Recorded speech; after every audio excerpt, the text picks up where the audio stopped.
Hello friends, Ram Ram. कैसे हो आप सभी? उम्मीद करता हूं कि आप लोग अच्छे होंगे। आज मैं बात करने वाला हूं जो एक ट्रेड है, कोबलर। कोबलर मतलब मोची। मोची का ट्रेड टेस्ट कैसे होता है, उसमें क्या क्या पूछे जाते हैं, कितने क्वेश्चन पूछे जाते हैं, उसमें कितने क्वेश्चन का सही जवाब देने से आपको पास किया जाएगा और कितने क्वेश्चन को अगर आप गलती हो जाता है तो फिर आपको फेल कर दिया जाएगा। इन सारे टॉपिक को लेकर एक वीडियो लाया हूं, तो वीडियो को स्किप ना करें, लास्ट तक बने रहें। और जो भी इसमें सीआईएसएफ के लिए, ट्रेड्समैन के लिए भरे हैं, सीआईएसएफ कोबलर के लिए, चाहे वो सीआरपीएफ से कोबलर के लिए भरे हैं, फिर वो एसएसबी चाहे आईटीबीपी, किसी भी बल से आप कोबलर पोस्ट के लिए, कोबलर ट्रेड के लिए आप ट्रेड टेस्ट देना चाहते हैं तो सभी के लिए वीडियो है। सभी में जो ट्रेड टेस्ट होता है सेम होता है, अलग नहीं होता है। सभी में क्वेश्चन पूछे जाते हैं, सेम क्वेश्चन होते हैं। सभी जो बल होते हैं सभी में सेम होते हैं। तो वीडियो को स्किप ना करें और लास्ट तक बने रहें ताकि आपको पूरी जानकारी, पूरा डाउट क्लियर हो सके।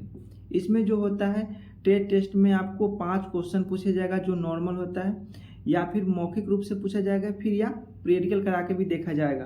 प्रैक्टिकल ऐसे तो बहुत कम ही कराया जाता है, ज़्यादातर मौखिक रूप से ही पूछा जाता है, क्योंकि इतना सारा ही उसमें जो कैंडिडेट होते हैं जो उसमें जाते हैं ट्रेड टेस्ट के लिए, बहुत सारे नफरी होते हैं, बहुत आदमी होते हैं उसमें, तो उसमें ज़्यादा प्रैक्टिकल करा के नहीं देखा जाता है। उसमें आपको मौखिक रूप से जो क्वेश्चन पूछे जाते हैं वो ज़्यादातर पूछे जाते हैं। तो इसमें आपसे 5 क्वेश्चन पूछे जाएंगे, उससे ज़्यादा भी पूछ सकते हैं, लेकिन नॉर्मल जो पूछा जाता है हर बार 5 क्वेश्चन ही पूछा जाता है।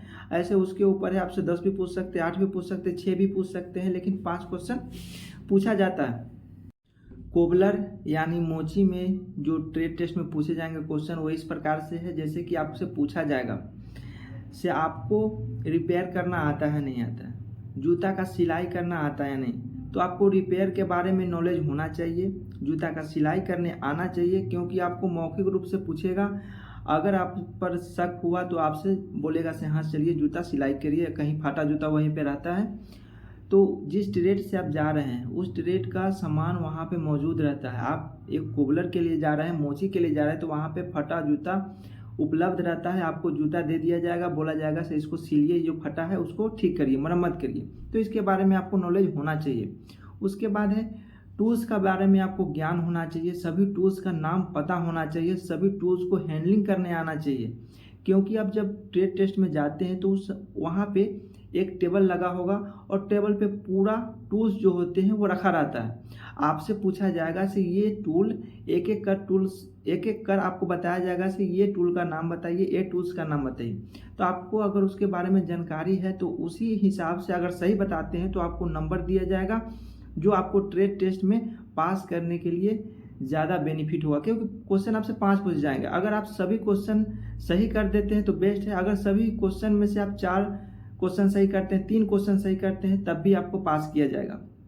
अगर आप गलत कर देंगे तो फिर आपको पास नहीं किया जाएगा। इसीलिए आपको जो टूल्स हैंडलिंग आना चाहिए, टूल्स के बारे में उसका नॉलेज होना चाहिए, उसका नाम पता होना चाहिए, कौन सा टूल्स है, उसका नाम क्या है, उसका उपयोग कहाँ होता है, तो ये सब जानकारी आपको होना चाहिए, ताकि आपको उस समय जब पूछा जाए से इस टूल का नाम क्या है तो आपको तुरंत जवाब दे दे।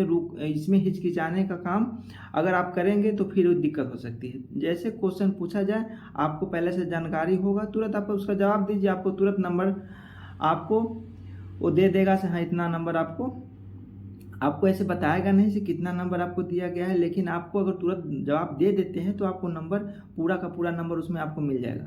लेकिन इसमें जो नंबर मिलता है वो आपको कहीं ऐड नहीं होता है, सिर्फ पासिंग मार्क्स के लिए होता है, आपको पास करने के लिए होता है। तो हैंडलिंग आना चाहिए, जो भी टूल्स है उसका नाम पता होना चाहिए, और वो जो टूल्स है कहाँ उपयोग होता है वो भी आपको पता होना चाहिए। ये हो गया। जूता चप्पल में कौन सा चमड़ा लगता है, मतलब कौन सा लेदर लगता है, ये आपको पता होना चाहिए।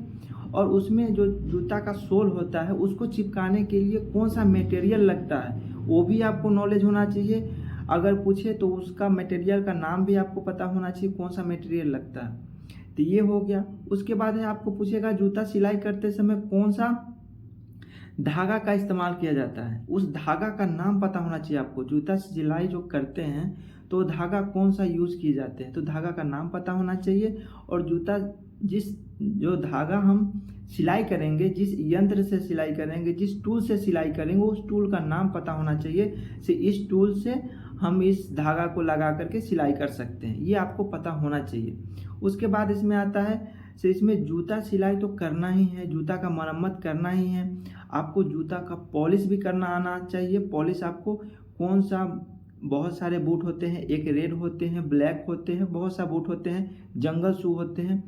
तो किस में कौन सा उसमें जो पॉलिश होता है कौन सा कलर का होता है, तो वो आपको मालूम होना चाहिए। ऐसा नहीं कि रेड शूज में आप ब्लैक से पॉलिश कर दें तो फिर उसमें दिक्कत हो सकती है। आपको पता होना चाहिए किस शूज में कौन सा पॉलिश किया जाता है, ये आपको जानकारी होना चाहिए। और इसमें सिर्फ जूता सिलाई नहीं किया जाता है, जूता सिलाई के साथ साथ आपको बैग भी सिलाई करने आना चाहिए और इसमें चप्पल भी सिलाई करने आना चाहिए। तो ये हो गया इसका ट्रेड टेस्ट। ट्रेड टेस्ट में ये नॉर्मल जो बात है यही आपसे पूछा जाएगा या फिर आपको प्रैक्टिकल कराया जाएगा, ये हो गया। और उस समय उस सिचुएशन पर होता है से आपको प्रैक्टिकल कराए या मौखिक कराए। ज़्यादा जब आपका ट्रेड टेस्ट कराया जाएगा उस समय ये देखा जाएगा कि उस समय नौकरी कितना है, मतलब उम्मीदवार कितना आए हैं ट्रेड टेस्ट के लिए। तो अगर ज़्यादा उम्मीदवार रहेंगे तो आपसे कम क्वेश्चन पूछे जाएंगे, कम आपको प्रैक्टिकल करा के देखा जाएगा। क्योंकि उस सारे जितने भी उम्मीदवार हैं, जितने भी कैंडिडेट हैं, सभी का टेस्ट होना है, तो जल्दी जल्दी सभी का टेस्ट कराया जाएगा ताकि सभी का टेस्ट क्लियर हो सके। तो इसीलिए उसमें ज़्यादा समय आपको नहीं दिया जाएगा, शॉर्ट टाइम में शॉर्ट क्वेश्चन आपसे पूछा जाएगा। लेकिन अगर नफरी उम्मीदवार कम जाते हैं ट्रेड टेस्ट में तो आपसे क्वेश्चन ज़्यादा पूछेंगे और समय ज़्यादा देना पड़ेगा, समय ज़्यादा लेंगे आपसे क्वेश्चन करने में चाहे प्रैक्टिकल करने में। तो उस समय सिचुएशन पर निर्भर करता है से वहाँ पे कितना पहुँचा है उम्मीदवार, तो इसके ऊपर क्वेश्चन और प्रैक्टिकल कराया जाता है, कम या ज़्यादा। ये हो गया इसका ट्रेड टेस्ट। जो भी लगभग जानकारी था वो आपको दे दिया। ज़्यादा हार्ड इसका होता नहीं है, लेकिन ज़्यादा नॉर्मल भी आप इसको नहीं ले सकते क्योंकि इसमें जो पासिंग मार्क्स होता है वो लाना ही पड़ेगा आपको। अगर इसके बारे में नॉर्मल जानकारी है तो आप इसको निकाल सकते हैं, इस ट्रेड टेस्ट में आप पास हो सकते हैं। लेकिन अगर आप हल्के में लेंगे, इसके बारे में आप कोई भी जानकारी नहीं लिए, ऐसे ही डायरेक्ट चले गए, तो फिर इसमें आपको दिक्कत हो सकती है, आप इसमें फेल हो सकते हैं। तो ये हो गया इसका ट्रेड टेस्ट। उसके बाद बात करते हैं इसका जो वर्क होता है। आपका जब नौकरी हो जाएगा, आपका सिलेक्शन हो जाएगा, तो फिर इसका वर्क क्या होता है। क्या इसमें जूता पॉलिश ही करना होता है? ऐसा नहीं है। आप इसमें जाते हैं तो आपको तो अपना ट्रेड से रिलेटेड वर्क तो करना ही पड़ेगा। इसमें जूता पॉलिश आपको ज़्यादा नहीं करना होगा क्योंकि जितने भी जवान होते हैं, चाहे आप CISF ट्रेड में भर्ती हुए हैं, चाहे आप CRPF में भर्ती हुए हैं, चाहे आप ITBP में भर्ती हुए हैं, किसी भी बल में आप भर्ती हुए हैं, तो उसमें जो भी जवान होते हैं वो अपना जूता पॉलिश खुद करते हैं। अपना जो जूता होता है, चाहे जंगल शू हो या बूट हो, कोई भी हो, सभी का पॉलिश खुद करते हैं जवान। किसी को कि कोई भी हो वो एक जो कोबलर होता है उससे पॉलिश कराने के लिए नहीं जाता है, क्योंकि मैं यहाँ खुद देखता हूँ तो हमको पता है कोबलर से जूता पॉलिश करने के लिए एक जवान हो, चाहे हवलदार हो, चाहे SI हो, चाहे कोई भी हो, उससे पॉलिश नहीं करवाता है, खुद का जूता खुद से पॉलिश करता है। क्योंकि एक बटालियन में 2-3 ऐसे ही कोबलर होते हैं, तो उससे अगर पॉलिश कराने लगे तो 300 नफरी हेडक्वार्टर में नॉर्मल 300, 250, 300, 400 करीब होते हैं, तो उतना का पॉलिश करना बहुत ही नामुमकिन है, उतना नहीं कर पाएगा। तो ऐसे भी नहीं कराते हैं, खुद का जूता खुद पॉलिश करते हैं, चाहे जवान हो चाहे कोई भी हो। सिर्फ जो ऊपर वाले अधिकारी होते हैं उनका जूता पॉलिश वो करते हैं, नहीं तो आपको जनरल ड्यूटी भी करना पड़ता है। इसमें आपको फिक्स मोर्चा करना पड़ता है, नाइट ड्यूटी करना पड़ता है, क्योंकि ये जो ट्रेड होते हैं कांस्टेबल ट्रेड है। कांस्टेबल कोबलर होते हैं, कोबलर से पहले कांस्टेबल लगते हैं, तो इसको ड्यूटी ऑथराइज है, ड्यूटी करते हैं। उसके बाद अब बात आता है से आपका जो इसमें होता है जूता सिलाई, जो ट्रेड टेस्ट में पूछा जाता है, जूता सिलाई आता है नहीं आता है, कैसे इसको सिलते हैं। तो इसमें जब आपका सिलेक्शन होता है तो जूता सिलाई से कोई मतलब नहीं है, क्योंकि एक बार जूता किसी का फट जाता है तो फिर इसको सिलाई नहीं कराता है, नया जूता खरीदा जाता है। ये सिर्फ ट्रेड टेस्ट के लिए है। जब आप इसमें सिलेक्शन होके आएंगे तो उसमें जूता सिलाई का कोई मतलब ही नहीं है, जूता कोई नहीं सिलवाता है।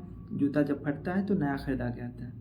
तो इसमें उतना टेंशन नहीं है, आप इसमें आए अच्छा से ट्रेड टेस्ट फिजिकल अभी होने वाला है। CISF ट्रेड्समैन का फिजिकल अभी ये अप्रैल चल रहा है, मई से शुरू हो जाएगा, लास्ट मई या जून 1 से शुरू हो जाएगा। तो आप अच्छा से फिजिकल दें, फिजिकल के साथ साथ ट्रेड टेस्ट भी हो जाएगा। तो ट्रेड टेस्ट में ज़्यादातर टूल्स का नाम याद रखें और कैसे उसमें कौन सा धागा लगता है, टूल्स का हैंडलिंग आप के बारे में जानकारी रखें और अच्छा से आप उसमें पास करें। फिर रिटन का तैयारी करें, रिटन में भी अच्छा नंबर लाए। एक ट्रेड टेस्ट के साथ फिजिकल, रनिंग और रिटन सभी का तैयारी करें, क्योंकि ये ट्रेड्समैन जो होता है वो एक GD से कम कंपटीशन होता है ट्रेड्समैन का, और सैलरी सेम होता है और सभी फैसिलिटी सेम होता है। तो एक ट्रेड्समैन बेस्ट होता है, एक GD से तो बेस्ट ही होता है। तो इसमें आए और इसमें सैलरी भी अच्छी खासी होती है, तो ये एक बेस्ट माना जाता है। और आपको जैसे अच्छा लगे वैसे आप कर सकते हैं, क्योंकि